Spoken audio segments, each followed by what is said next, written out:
അജാനൂരിൽ ബാലസുരക്ഷാ സമിതി രൂപീകരണവും ശില്പശാലയും നടത്തി. അജാനൂർ പഞ്ചായത്ത് പ്രസിഡന്റ് വി തുളസി ഉദ്ഘാടനം നിർവഹിച്ചു.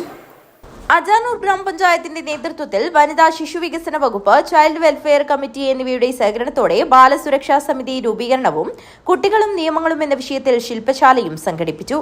അജാനൂർ ഗ്രാമപഞ്ചായത്ത് പ്രസിഡന്റ് വി തുളസി ഉദ്ഘാടനം നിർവഹിച്ചു. പെൺകുട്ടിയുടെ 9ാം ക്ലാസ്സിൽ 13 വയസ്സുള്ള ഒരു പെൺകുട്ടിയാണ്. ആ കുട്ടി ഐഫോൺ കിട്ടാത്തതുകൊണ്ടാണ് മുത്തശ്ശനെ കൊലപ്പെടുത്താൻ വേണ്ടി അവരുടെ ആ പെൺകുട്ടിയുടെ സുഹൃത്തുക്കളെ ഉപയോഗിച്ചുകൊണ്ട് കൊല ചെയ്തിട്ടുള്ളത്. അപ്പം അത്തരത്തിലേക്ക് കുട്ടികളുടെ മനസ്സ് മാറുകയാണ്, ഒരു ക്രിമിനൽ മൈൻഡിലേക്ക് മാറുകയാണ്. അതും ഉത്തരവാദി ആരാണെന്ന് ചോദിച്ചാൽ നമ്മളോട് തന്നെയാണ് ഉത്തരം പറയേണ്ടത്, നമ്മൾ തന്നെയാണ്. കുട്ടികളുടെ പിടിവാശികൾ ഉണ്ടാവും. ആ പിടിവാശികൾക്ക് മുന്നിൽ നമ്മളെപ്പോഴും തലകുനിക്കുന്ന ആളുകളാണ് അച്ഛനായാലും അമ്മയായാലും ബന്ധുക്കളായാലും. ചിലപ്പോൾ ജീവിത സാഹചര്യങ്ങൾ കൊണ്ട് എല്ലാ വാശികൾക്കും മുമ്പിൽ നമുക്ക് തലകുനിക്കാൻ വേണ്ടി പറ്റിയെന്നില്ല. അപ്പോൾ ചില കാര്യങ്ങൾ നമ്മളൊരു കടുംപിടുത്തം പിടിക്കും.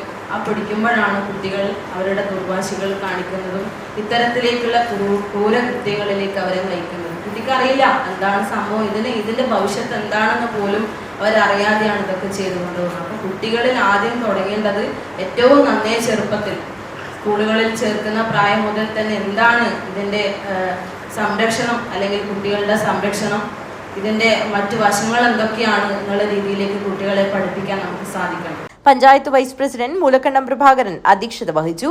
ആരോഗ്യ വിദ്യാഭ്യാസ standing committee chairman MV Raghavan, ക്ഷേമകാര്യ standing committee chairperson C Kunhamina, CWS അംഗം പുഷ്പലത, കൌൺസിലിംഗ് ടീച്ചർ ജിജി എന്നിവർ സംസാരിച്ചു.